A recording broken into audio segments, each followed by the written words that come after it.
Në vendin tonë janë tregtuar dhe konsumuar ëmbëlsira dhakullore që përmbanin fragmente metali në përbërjen e tyre, duke ngritur alarmin për sigurinë ushqimore. Më konkretisht, te bazat gjysmë të gatshme për ëmbëlsira dhakullore janë konstatuar fragmente metali, të cilat përbëjnë rrezik serioz për shëndetin e njeriut. Ky produkt është importuar nga Italia.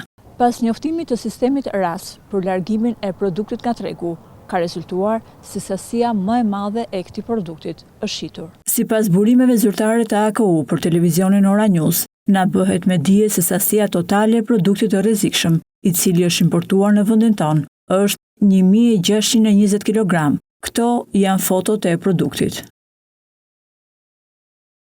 Nga kjo sasi është konsumuar nga qytetarët në ëmbëlsira dhakullore 1246 kg dhe është bllokuar për asgjësim vetëm 347 kg. Ekspertët theksojnë se në varësi të madhësisë dhe përbërjes së fragmenteve metalike, pasojat për konsumatorët mund të jenë nga lëndime të lehta fizike deri te komplikime të rënda toksikologjike. Nëse metali është i tipit të rënd si plumb apo kadmium, mund të kemi edhe helmim kronik që dëmton mëlçin dhe sistemin nervor.